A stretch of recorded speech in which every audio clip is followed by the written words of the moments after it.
exactly. Hi, everybody. Welcome. Steve Cady here at Bowling Green State University with Nexus for Change, the Organization Development and Change Division of the Academy, and a whole host of friends and people from around the world that are partners and friends with us. Our doctoral program in Organization Development and Change at BGSU is going into its seventh year and kind of inspired this series. We sent out a little invite to a whole bunch of people and said, hey, who would like to do this fun think tank series? And we had so many wonderful people respond. I'm ready to jump in. We ended up with enough people to go all the way through February. And so it's been about almost 4 months that we have of people talking every week almost about all kinds of things about change and their perspectives on it.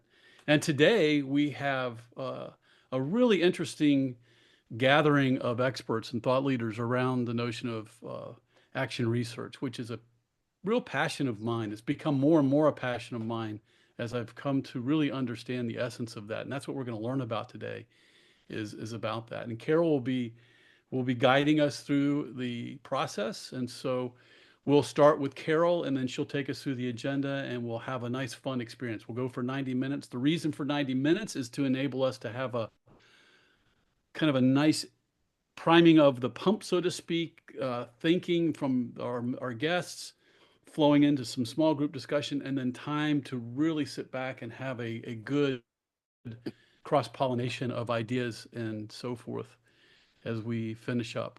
So, Carol, thank you for bringing everybody together. I'm so glad that you're here. And again, uh, I'm really excited about this topic. So, why don't you take us into our experience today?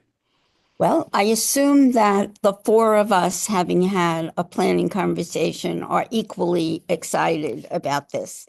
And when we began to talk about it, it was obvious that since we all believe in creating knowledge through action, that it would be much better to have an experience together than to give separate presentations.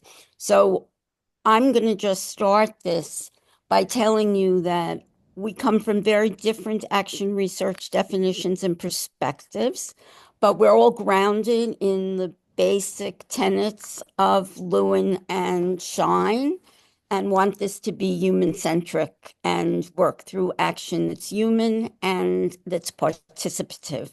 So there are a lot of people doing participative action research. What we're going to do is we are going to start the four of us. I'll be the moderator. David Coghlan will go first. David comes from a very long tradition of action research and has been in the field, but primarily sees himself as a theorist. Then Tonnie, I can't pronounce her last name, so I'll let her do it when it's her turn. She's done all three roles as an organization member, a consultant, and as a professor. So she's the penultimate scholar practitioner, has a very interesting perspective on action research being integrated. And Danny Van Montfort is a participative action researcher internally, which is an often left out part of action research. So, without further ado, I'm going to start by asking David to tell us. Oh, I better tell you what the format is. We're going to talk for about half an hour among us, and then we're going to do breakout rooms. And then we're going to come together and have a group conversation about what we got out of this and where we might go with it. So, any questions? Make sense? Yep, sure does. Okay, here we go. David, why action research and what's your perspective? Okay, well, I'm in Ireland. I'm in Dublin. It's nice and quiet here. We're expecting a huge storm over tomorrow, where all the schools, all the buses, trains, and everybody's been told to stay, and it's going to be the worst storm we ever had, with sleet and snow and everything from 5 in the morning till 2 in the afternoon, and then it'll go off and hit Scotland or somewhere. But anyways, but at the moment it's very nice winter winter cool afternoon here at 4 o'clock. Uh, I mean, I could talk about action research forever, but to say a few things about why action research for me, and I'm coming at it from the perspective of being an academic, being a professor of, I'm an emeritus professor really, and I've been working in the OD field. So I come from an OD angle on action research as distinct from some other perspectives on it. For me, the issue really is, like action researchers, obviously the word action and research, we hold both. There's lots of research that doesn't hold any action. There's a lot of action that doesn't do any research. But holding the two words together is critical. And the fourth thing I would add to that is action research, collaboration, and doing action research on something we care about, an issue of import, whether that's within an organization or socially or whatever it is. So that's the kind of starting point really is. And the broader issue is what's research for, particularly in the area of management and organizations. It always puzzles me. Organizations is about people collaborating to do whatever it is they're trying to do as an organization. And management is about coordinating that. So they're doing activities. And yet, in most of the research on organizations and management, there's no doing involved. That always puzzled me. So bringing action and research together, of course, is then a challenge to the traditional research models that we have in our field, in the academy. I mean, the academy in the broad sense of the academy, where action is not seen as being part of what research is. Research is about creating knowledge only. So for me, then, action and research around things that we care about, that are of importance in whatever domain we're talking about, addresses then all the issues that float around our academy. The issues of rigor and relevance, of scholars and practitioners, theory and practice, all those kind of things. It addresses all those sort of things. And in particular, and this is kind of the last thing I'll say for the moment anyway, for me, it's the opportune time for action research to come into its own. Because take, for example, our grand challenges. Like we know what to do. Take the climatologists, the climate experts, the social geographers and all those. They have told us what's wrong with our world and why we're really destroying our environment. So we know the answers. We know the answers about fossil fuels and how we live and all that kind of thing. But the critical issue is how do we get the right people in the room, in different rooms, to talk about what we're going to do about it. So for me, there's the potential, we're on the cusp really of action research coming into its own, both in terms of the practice of engaging key practitioners and scholars and scientists in conversations about, and politicians and decision makers about what we need to do, and then creating knowledge out of that.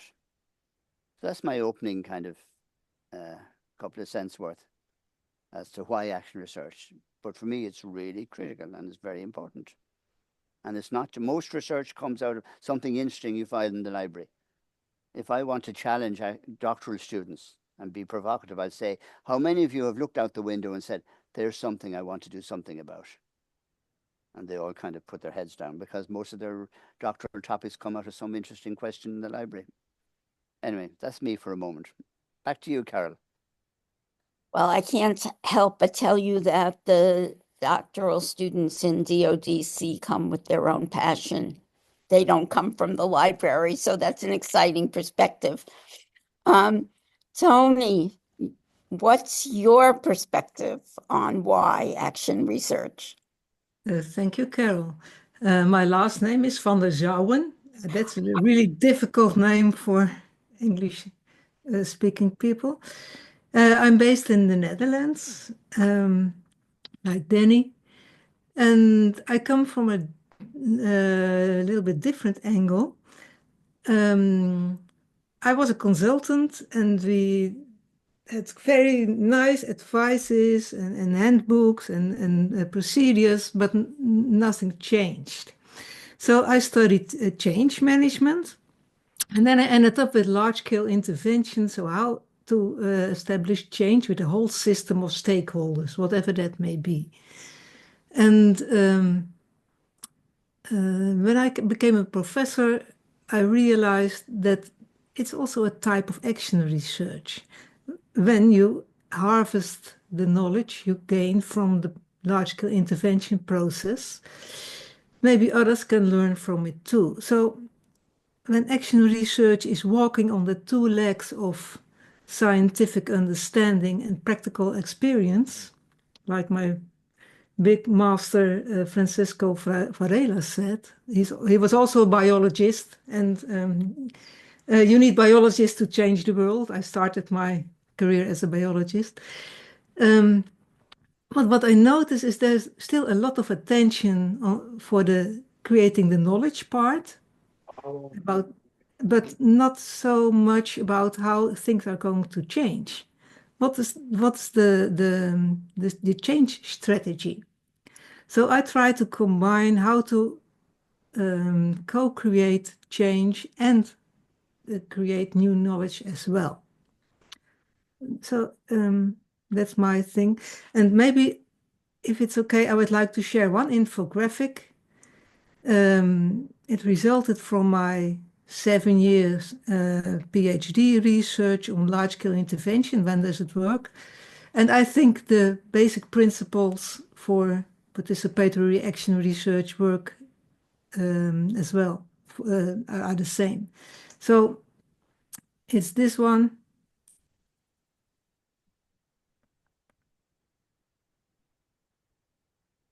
You can see it now? Yes. So why action research? In my view, action research is always participatory because you do it in the practice and with the practice. And why does it work? I derived 4 principles. You have to put the issue, like David said, the grand challenge in its context of what we already know, also the dynamics. And you have to explore that context together with stakeholders. So all the 4 principles, they are interwoven, they form a web of why it works. And active participation of stakeholders requires self-management to ensure ownership. Because what I notice in my projects, the project is okay, we create new things, but implementation is difficult. And in my opinion, because there's a lack of ownership and sharing of responsibility. So action learning, it starts with action learning, learning by doing together with the stakeholders. And another thing, what I noticed as a biologist, I think we see people too much as talking heads. We sit and talk. It's about conversations. And of course, conversations are important, but it's not enough. Every marketeer can tell you that most of the decisions are made based on emotions. And often people are not even aware that they are taking the decision based on emotions. So inviting the whole person, and that's also important because when every stakeholder must be able to participate, you also need inclusive methods, not only talking, but maybe using art or drawing or music or dance or whatever. So altogether, that is why it works. And how do you know to design that process? And I always tell my students, you don't know. So who might know?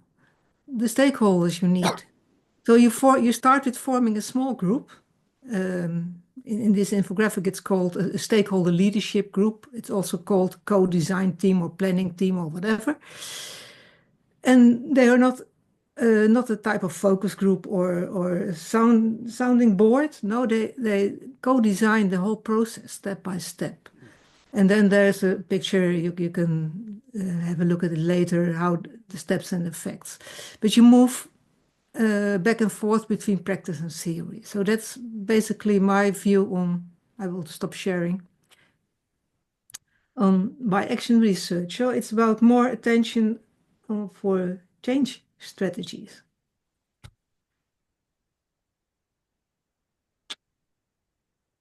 Danny, that's a wonderful place for you to enter since you're all about change in the real world. Yeah, we can ask, of course, what's the real world? But yeah, but also why action research, but also why not action research, would my answer be. So I'm Danny from Montfort. In daily life, I work as a mentor of minor refugee children. And those children, they enter the Netherlands without their parents. And I'm also an external PhD candidate on Nijrode, a small university located indeed in the Netherlands. And my work context is also my research context. And maybe good to start with how my PhD journey started. It was 4 years ago or so. And in our daily life as professionals, there was a huge difference between how we talked during official meetings and how we talked, let's say, at Friday evening, 7 o'clock, when the manager was not there. So that was a kind of interesting starting point. What's going on? Time and again, we have meetings and we come to agreements. We say, yes, we will do that. Yes, for us, it's important. And then we didn't do it. So there was something interesting going on. And in that time, we faced also a few, let's say, internal team issues, collaboration issues. So we organized a few meetings and we said, let's work on this more systematically. And in that time, I started with my PhD. So we thought maybe we can combine it. And action research, to me, it has two projects. We have the core project, that's the actual change effort, and we have the research or thesis project. So the core project in that time was, how can we better collaborate together?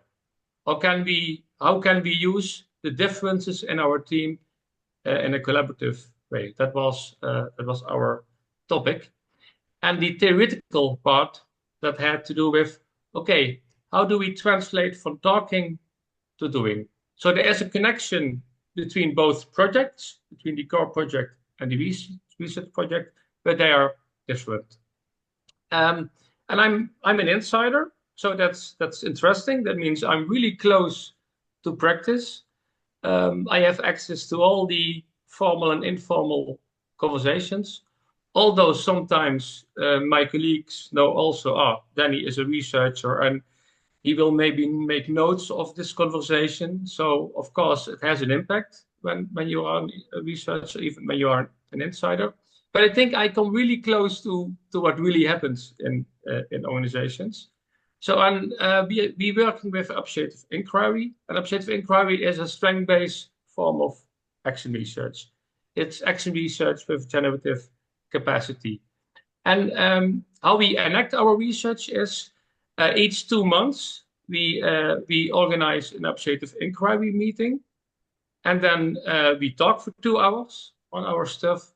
And then we walk outside our dialogical container. And then we start implementing ideas we generated in those sessions. So an objective inquiry uses a positive lens. We also work with the metaphor, how can we look to our location as a miracle to embrace? And in my organizations, most people, they thought, okay, we see problems and we should solve problems. Objective inquiry takes another route.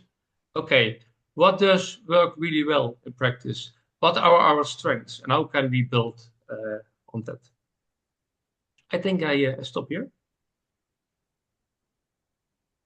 So putting all of you together, there are large numbers of similarities, and it reminds me very much of the conversation we had last year at the Academy of Management, where we talked about Bill Torbert's lifelong work of integrating first, second, and third person research. And action research is a wonderful example of inclusive, collaborative use of at least first and second. What's your perspective on the possibility of doing it? And does it work? And have you been engaged in first, second, and third person research in your personal experience? You're asking all of us, is it? Yes, Oh, whoever yeah, wants okay, to just speak. you're not asking Danny, yeah, No, particularly. no. Yeah. Well, I think first, second, and third person, which Bill frames as a kind of a social science, I think that's very useful because second person is the nub. I mean, action research is about working with other people on whatever it is, and Danny's talk gives an example of that. And of course, when we work with other people, we get challenged about ourselves. I mean, that's the basics of developmental psychology. Small children, when they go to creche, that's where they learn to share their toys and not bite other children and do all those kind of things. So when you start working with other people, you get challenged to look at your assumptions, your biases, your prejudices, your skills, your lack of skills, and so on. So there's a whole, because it's a dynamic process, and as you said earlier, as Tonnie said, you don't know what's happening. You can't plan everything in advance. So you're going, it's all emergent a lot of the time. So there's a learning going on as you're working with the groups or the teams or whoever it is, and then learning about yourself, which then feeds into how you work with the teams and so on. So there's an integration there that by and large gets excluded from traditional research, where who the researcher is doesn't count. It's out and it's kind of off the radar. You just do the data stuff.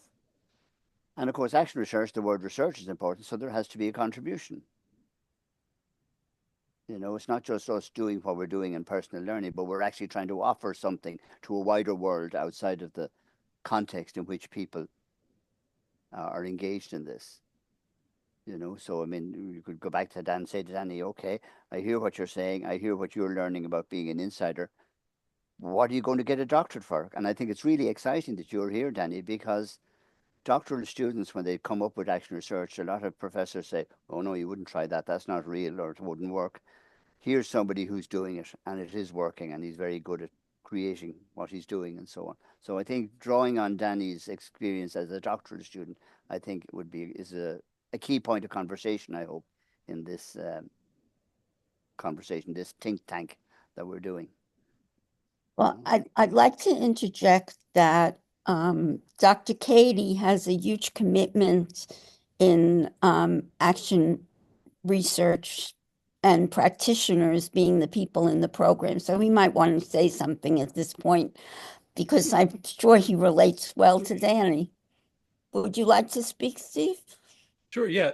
Here, the thing that I'm really passionate about, because action research has been around for a long time in some ways, and not for a long time in other ways. So if you're out there sitting, like, what is the essence of it? Like, as I have listened to you all, and I listen and watch your work, and I see others work, what excites me about action research, and particularly in this day and age, and why it's so important right now, is it's about creating a culture of inquiry and experimentation. It's about inviting people to be truly innovative and to lead with their whole brains. And I think that if you think about it, action research sounds like, well, it's a research project. No, it's about, I'm in an organization and I'm walking in as a leader. And I say to myself, I want to make this place better. So I'm going to do this thing right here. That's my hypothesis. If you just tell a leader, all you're doing is making decisions to improve the organization, and every decision you make is a hypothesis. You do X and Y is going to happen, and that's your hope. And so if you have that simple mindset and say all leaders have that power to come in with an experimental mindset and then to invite everybody in the system, join me in this experiment. Let's have some fun making this place a better place. Let's have some fun trying this cool new thing. And then so you get people involved in it. And then action research basically says, let's see if it worked. And let's not just anecdotally see if it worked. Let's try to kind of get some evidence up front and really understand the system. Let's try something out. Let's see what kind of evidence, and it can be qualitative or quantitative, but there can be some kind of objectivity to our reflection, which is like action learning and all that. And then let's make it better as we go forward. And what I think has happened in our society is that we have these rows and aisles and cubicles, check your brain at the door cultures built on that industrial mindset of education, the factory model, which says kids learn how to be compliant workers and do what you're told. And so that's all out the door, because action research is the answer as a part of the field of OD&C to what AI is bringing to us, which is we got to become quintessentially human. AI is challenging us to say, okay, if AI is going to do all this low-hanging Rosen-Isle factory model thinking, well, what is action research? Action research is a way to say, hey, everybody, we need to teach you how to be quintessentially human. Come in, try stuff, learn how to work together, to collaborate, try stuff, lean into failure. That's why all this talk is so important. So I just wanted to throw that in there. I love what you all are doing, and thank you for giving me a chance to kind of throw my 2 cents into the conversation. Thank you. Tonnie, react. Yeah. To link to your question about first-person action research, I have a question for Danny. Because you're really doing insider research, and in my opinion, when you're doing action research, you as a researcher are also a method, an instrument. Because your experience is what you become aware, what you feel, smell, hear, see, everything is data. So how is that for you? Yeah, so how do you work with it? yeah, so first, that the small sentence, everything is data. I think it's David's sentence. It's really cool. It also means that when a workshop doesn't work out, everything is data. So there's always something in it. Also, when things completely fail, it has some value. Okay, but the first person perspective for me as an insider is I think really important. Of course, for all the action research, it's important. Maybe for an insider, maybe even more important, because you always have also the role duality. I'm a peer, I'm a colleague, but I'm also a researcher, and because I'm so close, some things I cannot see because I'm working in my work context for 7 years or so now. So one way I'm always doing is when new colleagues enter our team, I always ask them, okay, what are the things that you're receiving? What are the beautiful things? What are the bad things? And that also helps me again to see with a kind of new eyes my own work context. Another example is, so I'm taking an appreciative stance. So I'm zooming in on what works well and what are our strengths. But because I'm part of all the dynamics of every day, I also see a lot of things that are going not well. So my own cynicism plays an important role in it. So how can I be appreciative? And at the same time, I'm very cynical about things in my organization. So first person inquiry is essential in that case. Yeah. Okay, thank you. So I see a hand. Is it okay if someone asks a question? Denise. Thank you. I just put it in the chat. As I saw everything that you were talking about, and Tonnie, you presenting that model, I said it all sounds so wonderful. And I come from the practitioner side. I just got my PhD, so for me it's very difficult to engage organizations into doing anything that involves change. When I listen to them, the priority is always in performance, making money faster, leaner, etc. So I have to speak their language, and I have to know that those are their challenges, and for them to lean into something like an experimental mindset or doing, accepting to review themselves. It's actually something that I have not yet been able, I have failed to achieve yet. So I mostly, create programs where I, on my own, do the research, and I don't tell them about it, but I use the research to enhance those programs. So they are mostly women leadership development program, inclusive leadership programs, everything around inclusivity and cultures that work more, collaboratively, trust-based. So, but I do the research and I offer it to them, and But it's like, I don't tell them I'm doing research because then they won't be open to it. Or so I think that I would love to engage customers, I'm not a customer, they are my clients, but I would even do it for free if I could have, real engagement of the organizational leaders to do this as a collaborative effort. So any advice would help. Thank you. Okay. Can I respond? In my opinion, it starts with what's at stake for them. And I think every leader in every organization has issues that they have to deal with, that they want something. They want something for their organizations or for themselves or for their clients or for the world or whatever. So it only works well when you invite people on what's important for them. So the attitude of the action researchers should be, okay, not I invite you to participate in my nice project, and then we complain if they don't participate or they don't follow up or whatever. No, there's an issue or a wish, a desire. Do you recognize this desire? What does it mean for you? Okay, do you want to do something about it? And if the answer is yes, then you take it from there. So it starts with engagement and also with some shared responsibility. As an action researcher, you can never be responsible for the change of the organization, and it doesn't work. So you need ownership from them too, and especially from the leaders. Is that an answer to your question, Denise? Another way of putting that is you start where the system is. Yeah, and start maybe also with exploring what might be a good focus. Yeah.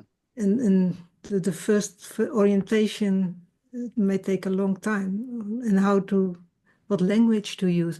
That's why I like to start my processes with a small team, the leadership group from stakeholders, because all the questions I don't have answers to, and they can find out. So maybe some key stakeholders who know what's going on in their stakeholder group, or they can find out.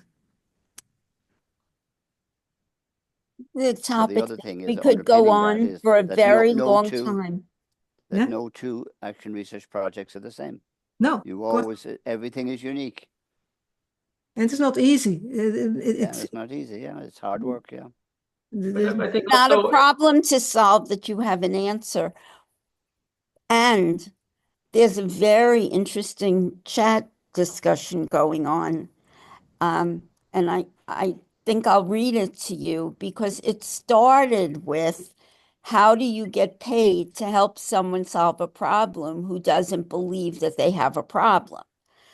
And I think if that's the case, the next person says that, and emphasizing that the input and insight is highly valuable and unique, which can only solve problems if honest feedback is given. But you have to engage the client as helping them, that they think they have it. The problem you have to, according to what we've just said, is you have to find the problem that they actually have, as opposed to you determining the problem. And it's way back to Tonnie's co-creation. And it's very fundamental. Well, And there's a prior hard. question is, why are you there? Yeah. I mean, this is, if you're in a system brought in, but why are you there? Have they asked you in? You know, now if you're Have they asked you in, or are you if you're in on your prospecting? initiative, then obviously there's bigger difficulties you have to, you know, if you knock on the door and say, come in, will you help me with my research? That's quite a different thing from them saying, we want help with something. It depends, because often more and more, I'm not sure how it is in other countries, but in the Netherlands and in Europe, more and more research projects are done with a consortium of several organizations, and they are funded because to solve one of the, or not solve, but work on the grand challenges you mentioned. So it's not I'm a researcher and I'm looking for a problem. No, there is a problem, a societal issue, and okay, how can we take steps to improve the situation of maybe, like Danny said, the minor refugee children or whatever. And so the funding, the funder has a sponsor, and you take it from there. Yeah, And there's another it starts thing with that very often you have. I mean, it was the question that was raised there. People have a mental construction of what research is. Yeah, that's true. And therefore, when they say I'm doing research, they expect you to maybe take out a questionnaire and do all those kind of things. Or they think of people in a white coat in a lab looking at DNA samples. And that's often a barrier at the beginning, you know, that I've worked with people, I've never used the word research. I said, well, let's try and find out what we're learning and what we might do with that knowledge. And I wouldn't use the word research because they'd freak or it would take them off in another mindset or something. I agree, yeah. And there are people like Ed Shine and Bill Torbert who said, the word research has a lot of baggage. I prefer to use the word inquiry or inquiry, as you Americans would say. It's a better word to use because it doesn't have the baggage of research. Finding out together what works. Yeah. Yes, that's right.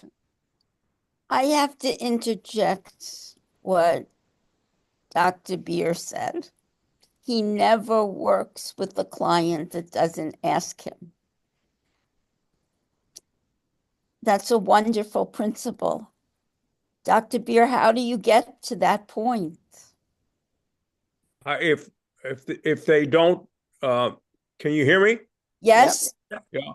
Well, to me, if they don't call and say I have a problem of some kind, they just said I'd like to meet with you because I have a problem, or it's implicit in the call.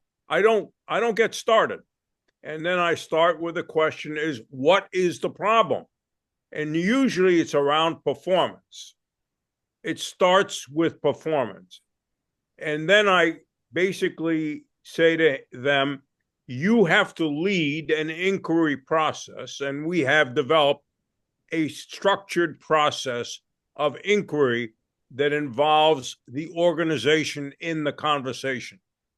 I won't go into the details here, but unless they're willing to go into that mode of having a conversation, asking the question, defining the problem or defining the strategic issue they're concerned about, and then communicating that to the organization and asking them for help, we don't go forward.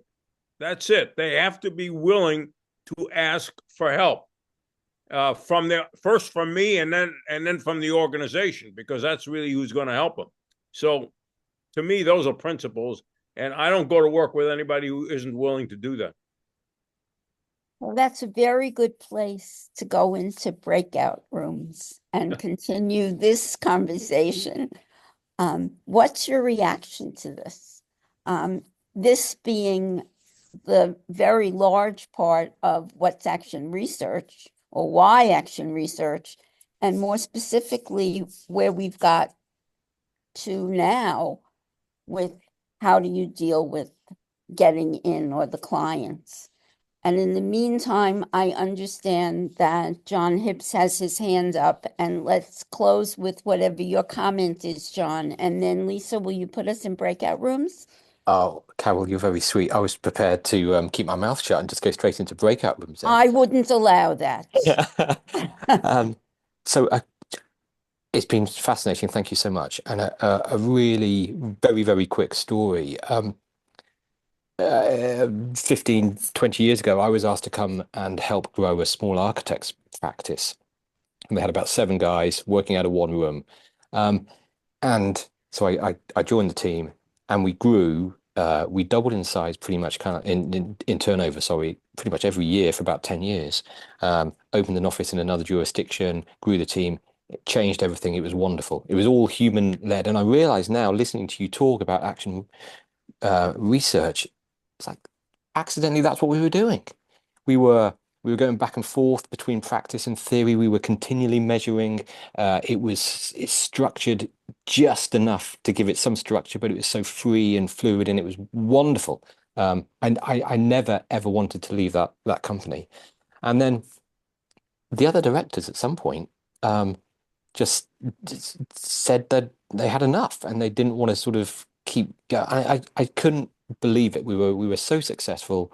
We'd grown so much. Everything was wonderful. We had a fantastic team, and the other directors just said that we don't want to do it anymore, and they kicked me out. And so I was sort of completely dumbfounded by this. And since then, in the last 5 years since I've left, they've gone back to 7 people out of one room. They've closed their other offices and stuff. So not that I'm happy about that. I'm actually very unhappy about that, but I am quite happy about it. The point of the story, I suppose, is that you can never, things can be so obvious to us, but for others, they just don't get it. Like, look at Trump and climate change. Like, the whole world knows that the climate is in danger, but Trump doesn't care and doesn't seem to care.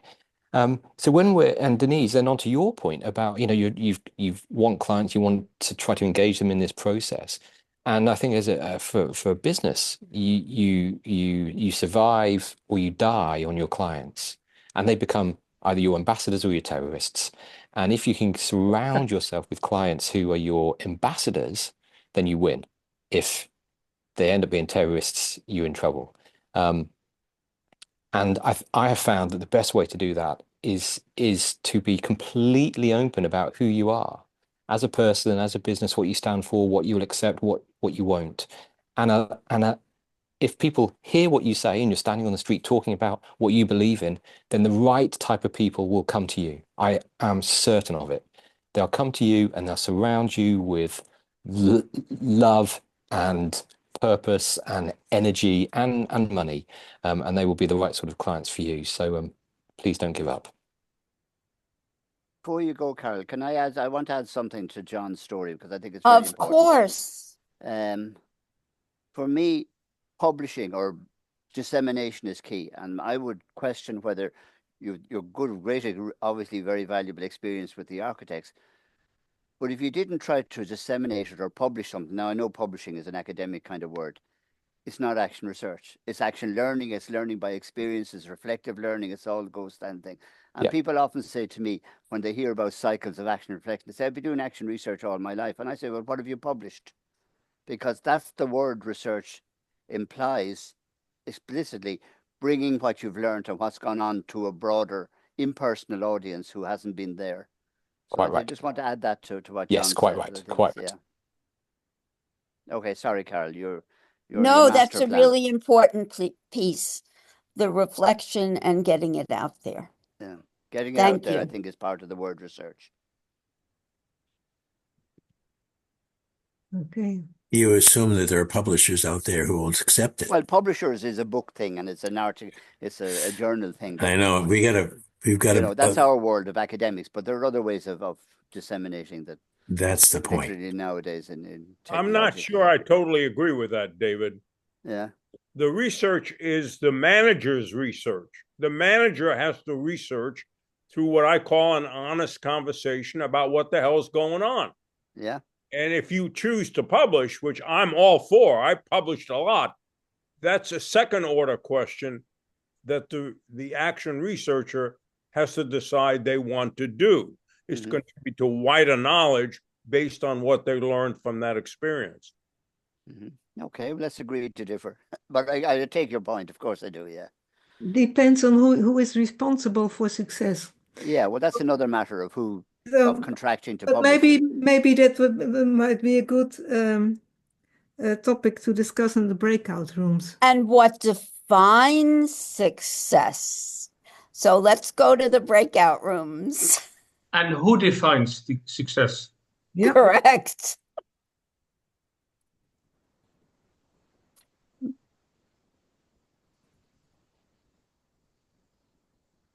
So we stay here somewhere. Yeah, people have gone off to rooms, are they? Yeah. Yeah. Lisa, we have a new person.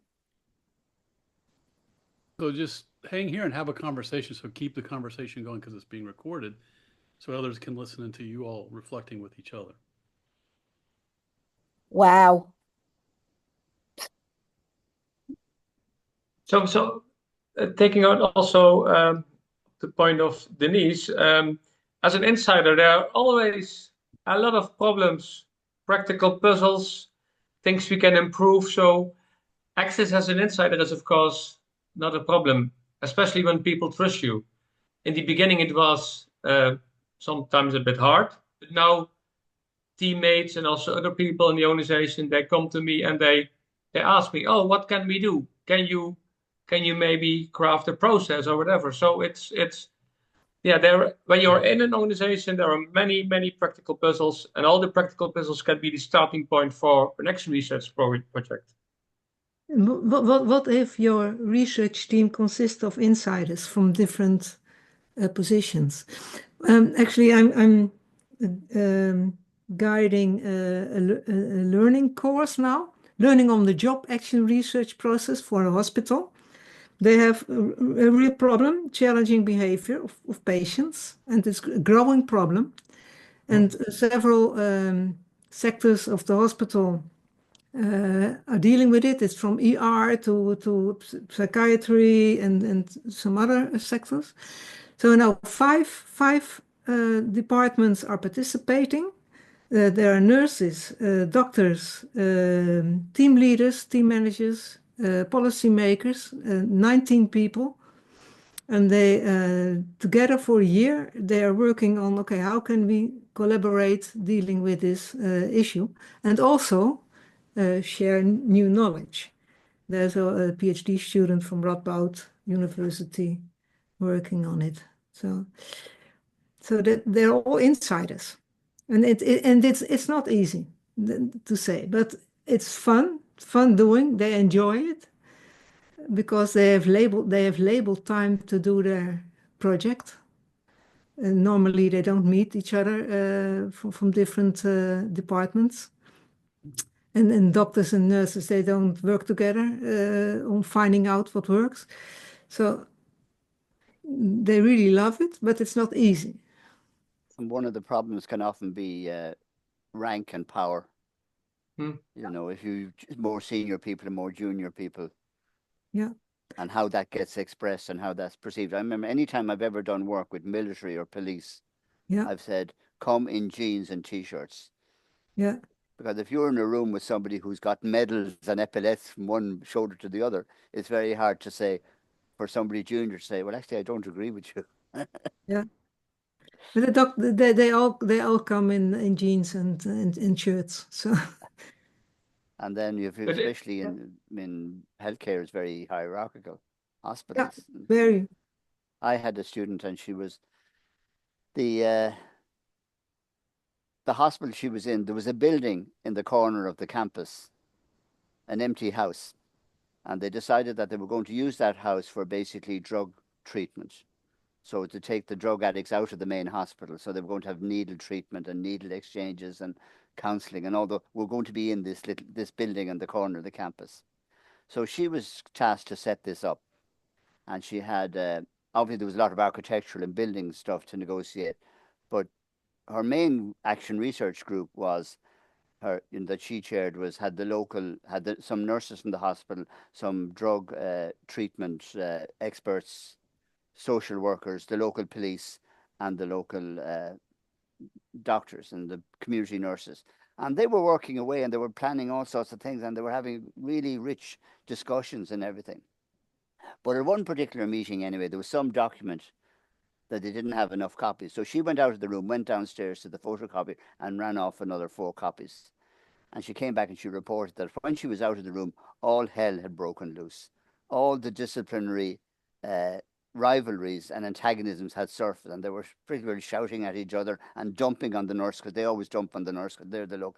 And it was really vicious. And this woman now, who was a big woman, she was furious.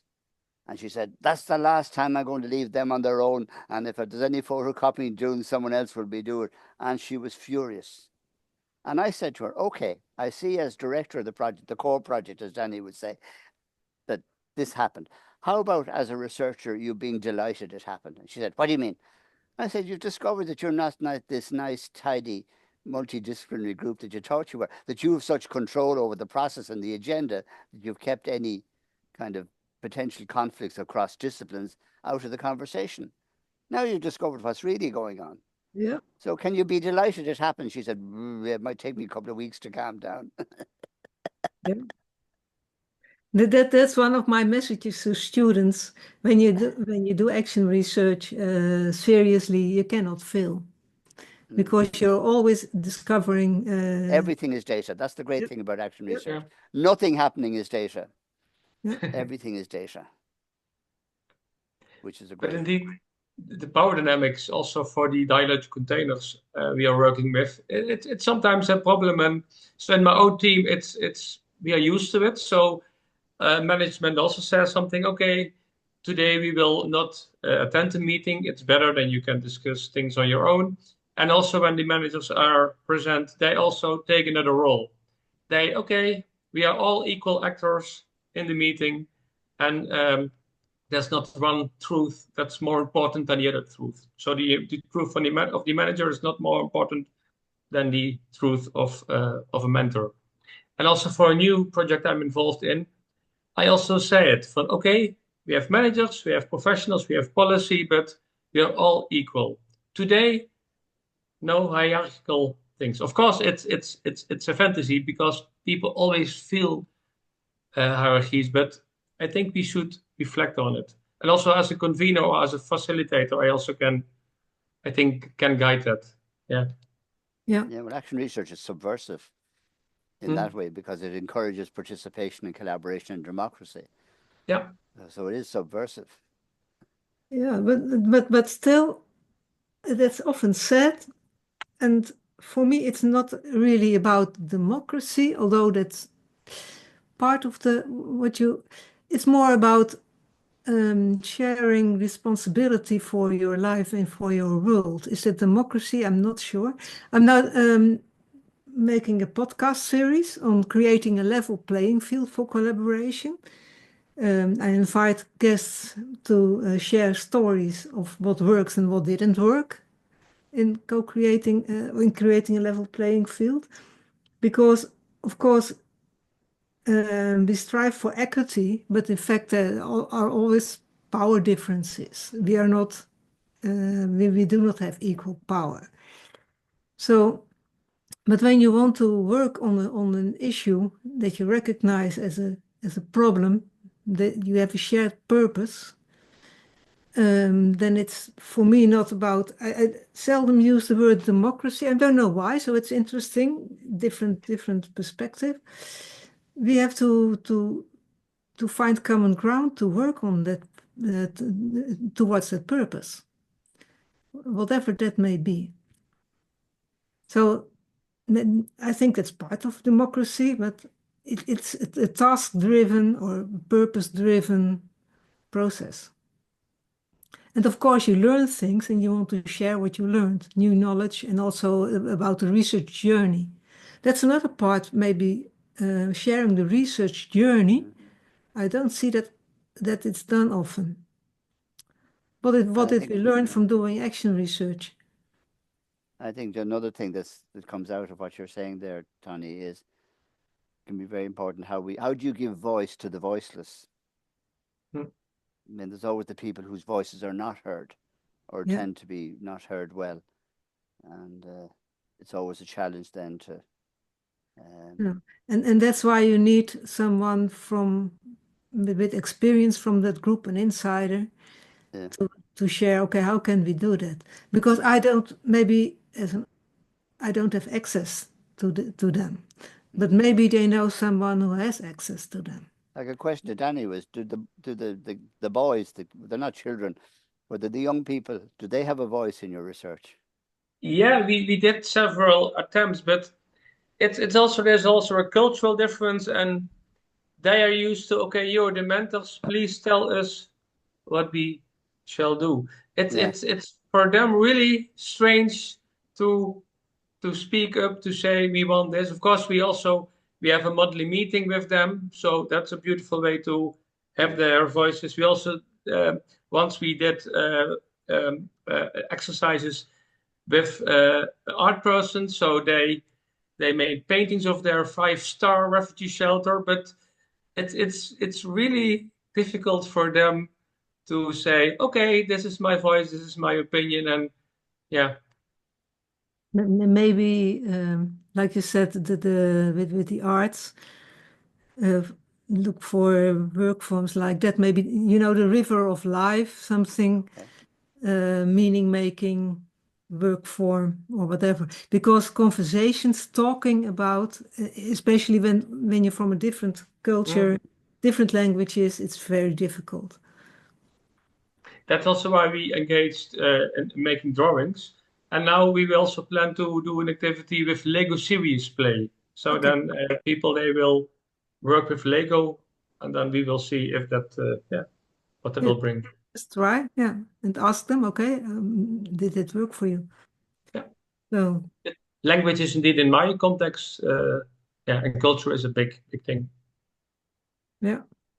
And then invite them, maybe open space types of methods. Okay, what should be on the agenda? What do you want on the agenda? We're going to close the breakout rooms, but I'm going to have a provocative comment. Having been inside for so long, what happens, Danny, if the upper management realizes that there's more going on and they have a serious issue that they want resolved and they go outside and bring an external person to help you or to guide you, and then you're responsible for implementing it? Has that ever happened? Yeah, we had external consultants, but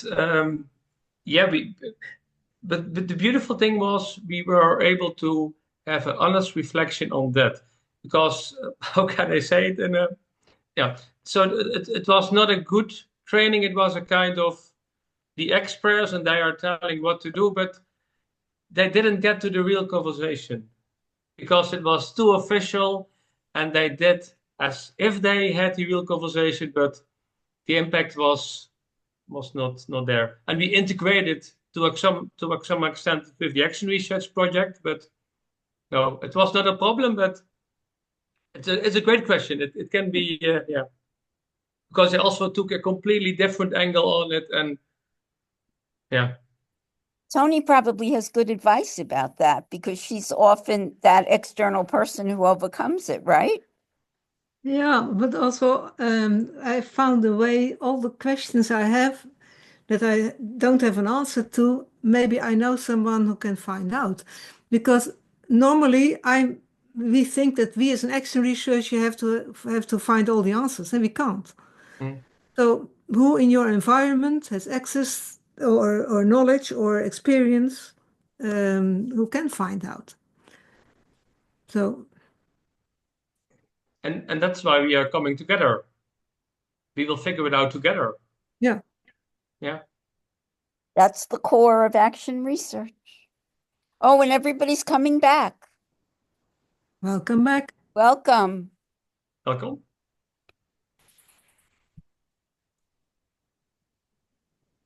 Was there silence in the breakout rooms? Not at all. That was fun. Are you teasing, Carol? Would I ever tease? So who wants to share? What happens? What did you notice? What are you curious about? We had a wonderful blend by great coincidence when you bring four people together.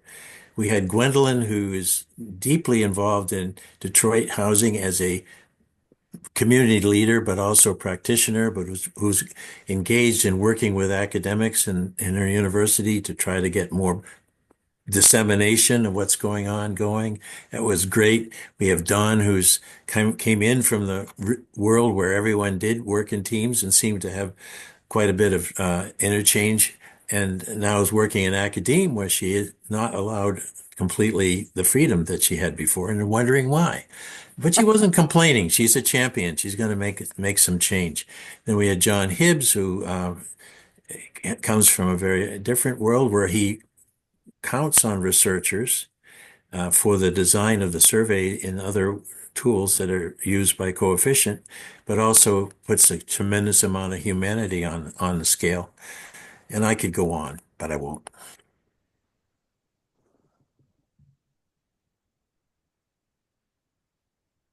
I thought we had a delicious group in our quartet. So with Priscilla as an experienced consultant, me as a frustrated wannabe consultant and podcaster host kind of thing.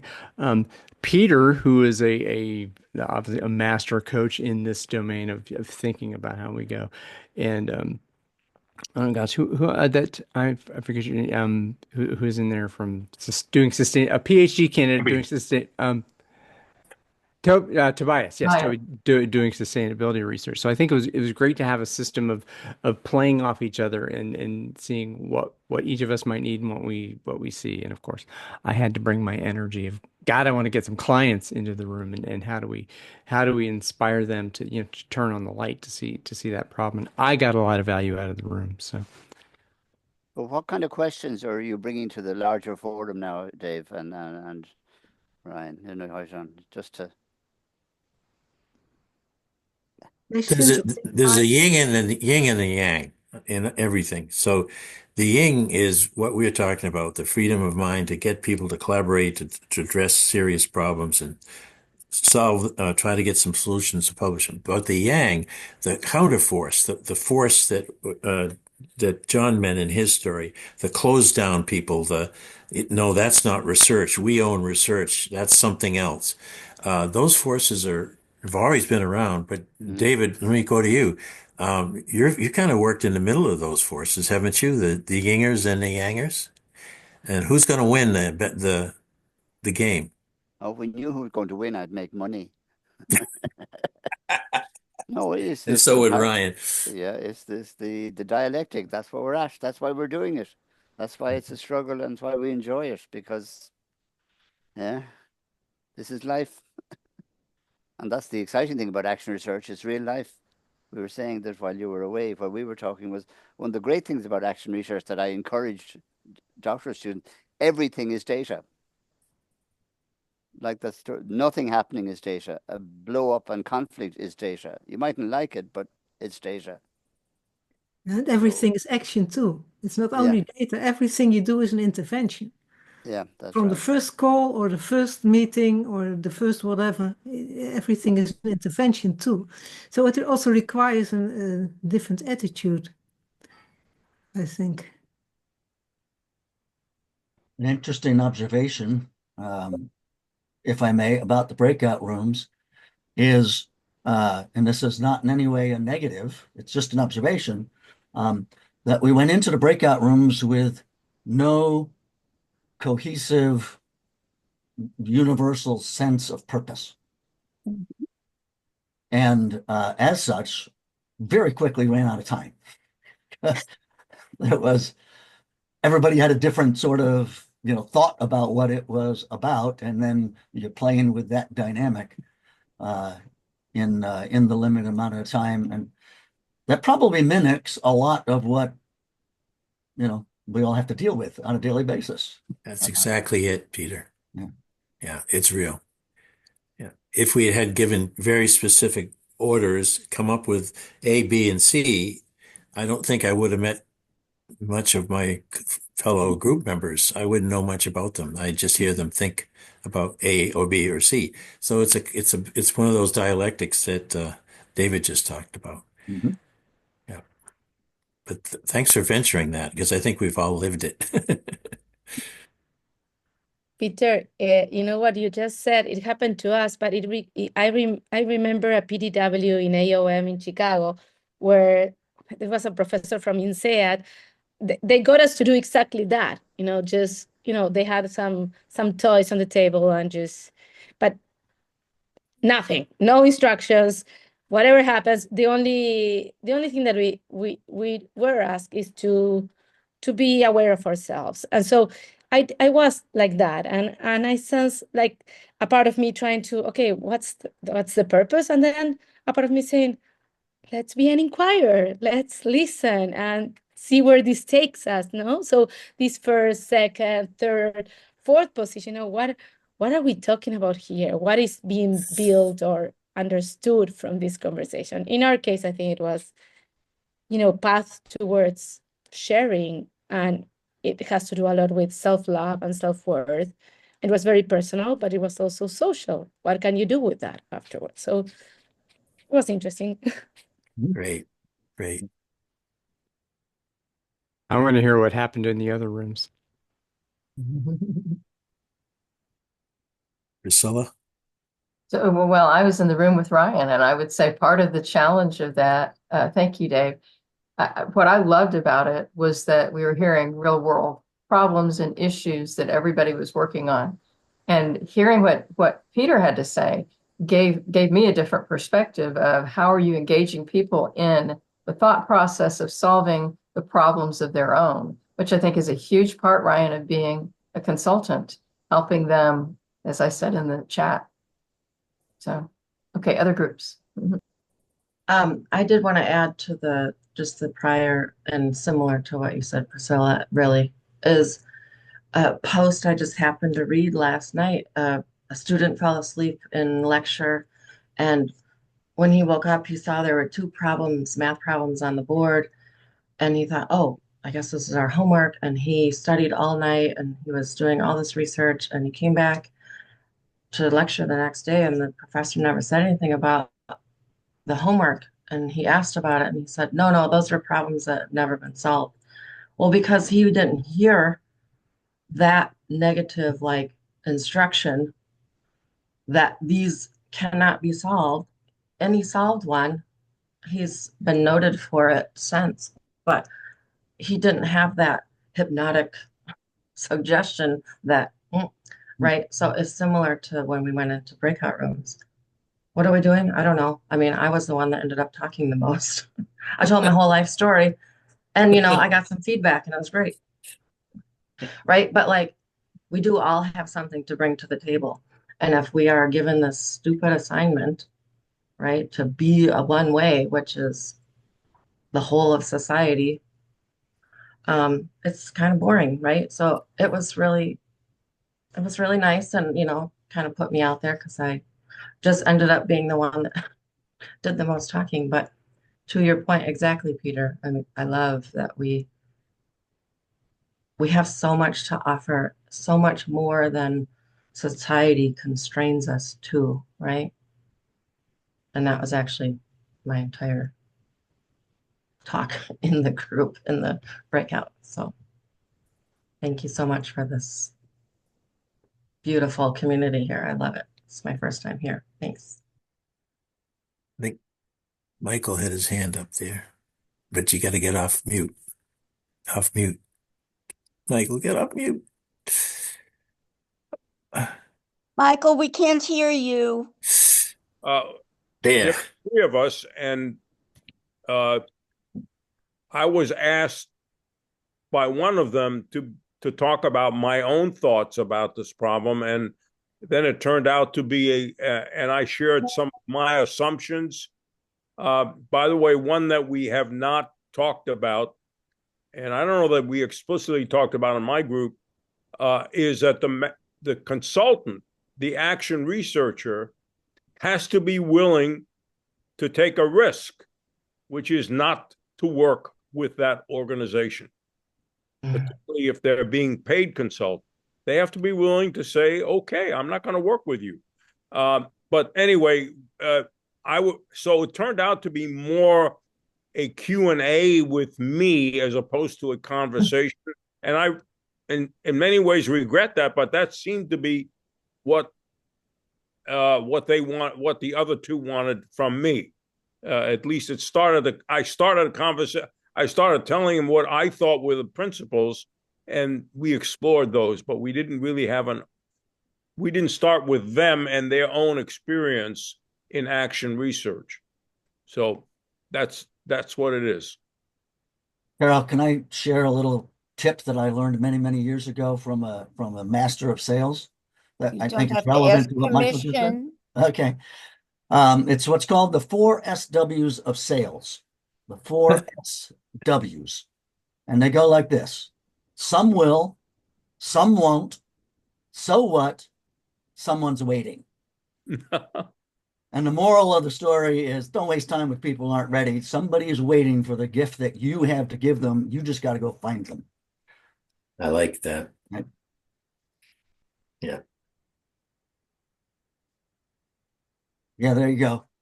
Thanks, Ryan. One thing I said at the end in my group was I wish I'd heard more from Danny. So Danny, I want to go right to you. You still have skin. You haven't been stripped of your skin and put up on a post in the public square. How is it you've engendered and sustained trust so long, or haven't you? Sorry, can you repeat it, please? Yeah. How do you survive being an internal researcher with your colleagues for all these months until you reach the point of whatever your PhD is going to require of you? Oh, that's a great question. Thank you. One of the things is to stay one of them, and that's a challenge. But it also means to always use their language. I'm a bit a strange person in my team because I'm the only one who is doing a PhD, and so using the language of the professionals, sometimes also engaging in gossiping. Of course, it also immediately raises ethical concerns. But when my colleagues know that I'm still the same as I was 4 or 5 years ago, then I'm good. When they discover that I'm changing and my behavior is different, then they will not trust me anymore. Yeah, Wow. making fun together. And one also problem is because my manager is let's say, the supporter of the action research project. Keep trust of my colleagues, keep trust of managers. So that's a kind of complicated game sometimes. But people, they discover when they tell you things, and I will not say to management, they know immediately, okay, we can trust Danny. We did it before and we can still trust them. That's part, I think, of being an insider action researcher. Someday you got to publish your story when, and teach the Working rest on of it. us how to live like that. We're working on it. Yeah. That's Right. are you really Yeah. please, that's a tremendous story that I'm sure everyone in the screen should be nodding right now saying, yeah, in some ways I'm in that bind. I want to be trusted by peers, but on the other hand, I have some obligation to the hierarchy, and ultimately the world needs to know what I'm learning. But you're doing it. So congratulations. Thank you.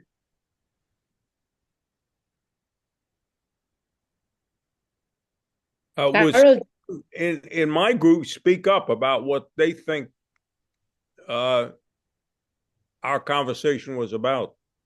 Yeah, so if I get 15 minutes with Michael Beer, I'm going to try to do a lot of listening and not a lot of talking. I think that's maybe what you experienced there, Michael. To me, the nuance was really that drove home today was that I'm not going to call myself somewhat familiar, but I'd heard about your work around this idea of strategic fitness and how you might leverage that to get sort of to what's at the core of an organization's challenges. A lot of times I think we are faced with symptoms and then we're looking at, well, what's really underneath this thing that you're telling me is the problem, because chances are there's probably something else and something additionally going on. But you drew for me the connection to this really frank, like, are you willing to have an honest conversation with your organization, with your senior leadership team? Are you willing to really, and sometimes the answer to that is no. And then you have to say, then I can't do what I would do. So to your point earlier that, you're taking a risk. If you want to do action research, you can't do it without some level of honesty in the organization and the stakeholders that you're looking to engage in.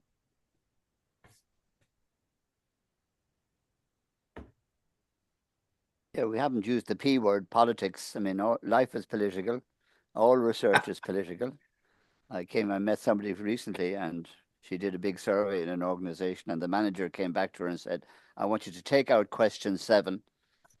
Pretend we'll say that you never asked it, and any references to what people said for question 7, I want you to cut out all that.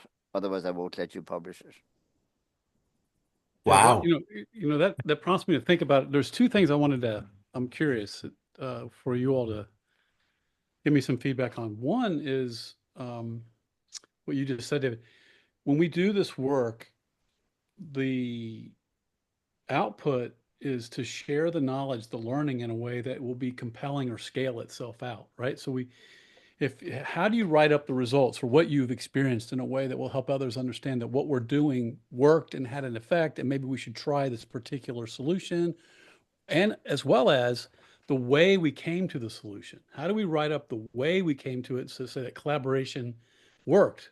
We did this, we got a solution, so now let's sell the solution across and show evidence that the solution works. But how we came to it is just as important as the solution.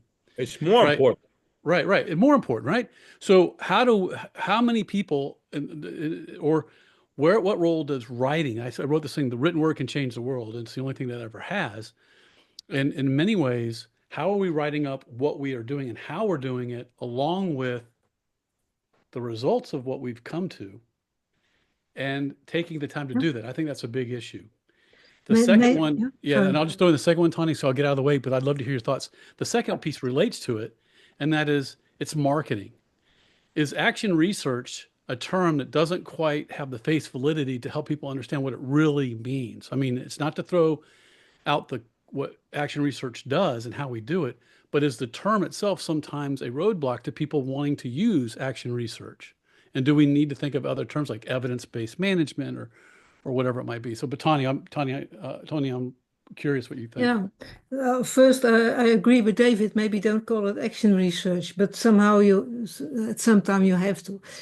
But about writing up, I think it's about disseminating and sharing, and writing is just one way. And my lesson is who is responsible for the sharing. Normally, it's the action researcher. And if you can manage during the process to share the responsibility for dissemination, and when you do it interactively, dissemination has already started, you can also develop other ways of sharing. Shouldn't be writing, can also be a tool or an app or an infographic or a new procedure you can share or whatever. So, and because you don't know in advance what's wise to produce, then again you need some key stakeholders to ask, okay, what will work for you and what will work for others in the system. So that's my idea, that writing is only one way. I have good experience, that's my latest book about co-creation in work meetings, making the invisible visible. Several ways to make big overviews together for really dense information sharing in a way others will understand. And when you make them together, it's not you're not the only one responsible for dissemination. So that's my topic. Who does what in action research? Every time, it's not only about what you do, but also who does it and who's responsible.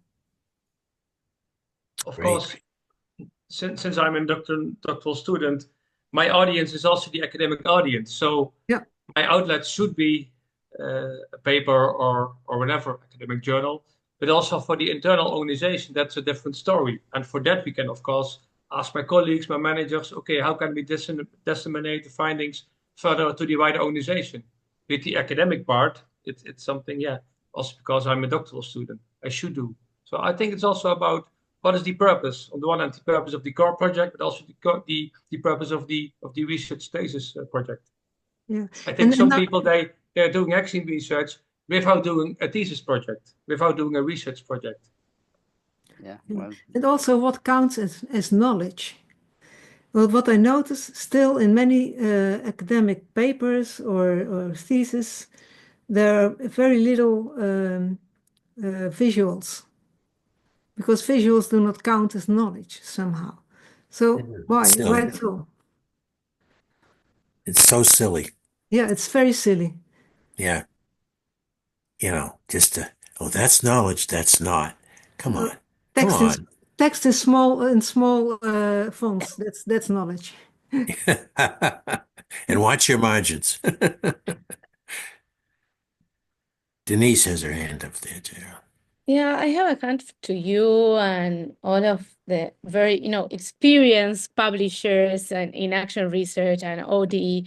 Like, where do you think is I'm an engineer first, and then, ODC and human development PhD and everything else. But I value efficiency. Where do we publish so that we effect change? Because so I'm thinking, like, is it Harvard Business Review? Is it Forbes? Where do the leaders get, like, really inspired to make this change? And how do we get there? Where do we publish? Where do we communicate? Where's the audience that will make the change happen? Beautiful question. Tell me when you find an answer. Yeah. We're all struggling with that, Denise. One thing Denise, yeah, but I would offer, Denise, I would offer to you that it begins with looking at the area or the audience within which you want to be establishing yourself as a thought leader. I think owning your thought leadership and owning your voice and what you know, and then beginning to look in those areas, and it comes in the form of looking at the professional journals or periodicals, magazines, and you just write something up and put it out there, and you reframe it in different forms. So you might write it up for a blog, and then write it up for a magazine, and you keep putting it out, and you just keep sharing it with people. Then you do presentations. I think it's really important to find people in your field. My wife is in our doctoral program, and she's a nurse practitioner, and she just submitted a thing to ANNA, which is the Association for Nurse Practitioners in Nephrology, on the power of presence with patients, right? And she's going to be doing her dissertation on presence. Got accepted, and the person wrote back, "Your things with this is so fascinating, and one of my passions is to have something." And this is in a medical area, so she's finding a way to get her passion for presence in her field into a conference that people will be going, "What is this stuff?" Right? So that's the kind of thing you have to kind of start carving out your thought leadership strategy and build your branding strategy and kind of approach yourself, you as brand. And we got to create content, print, mixed media. And then I always say there's three areas: popular press, professional, and academic. And you have those three areas, and always be putting one piece up and put it in all three. And and it can be books, it can be articles, it can be chapters. You want to do mixed media, and you want to start playing with media and putting it out there, and then just go out there and find your kind of group that's interested in it and start with that group. So speaking to that, it seems like Dr. Katie should close this as an example of how a thought leader brings people together about topics. Yeah. This think tank is an example of what he's speaking about, Denise. So do you want to close for us, Steve? Yeah, I'm just grateful that you all are here. It's wonderful seeing people connect. I sit the other day and watch my three sons, their girlfriend and other friend, and they're all sitting together, they're playing, they're having a great time. And I sat back with my wife and I said, this is what it's all about. Just watching them have a great time together. There's nothing better than watching a group of people enjoy each other's company at work or at play or at home. I think that's what we're all about. And so I'm glad to be in a company with you all who value that kind of connection. And we have an awesome challenge to bring that out. So thank you all for being here. And if you could, in the chat, put some of your takeaways, your gold nuggets, with one thing that you want to take away for our panel, just to give them a little present of how you were impacted by the experience today. I see a wonderful session and so forth, but a little bit more. What will you take away? What touched you? Let them know that as you go. And again, thank you, Carol and Tony and David and Danny. It's really an honor to have you all take the time to share with us and have everybody here. Well, thank you for putting these on. You're welcome, Mike. Yeah. Yeah, you're welcome. Great It's my session. passion. Yeah, it's my passion. So Great makes me session. happy to see you all. I've got to go. So good to see all of you. Yeah. Take Thanks. care of yourself, Mike. Thank you. Oh. Thank you. Bye.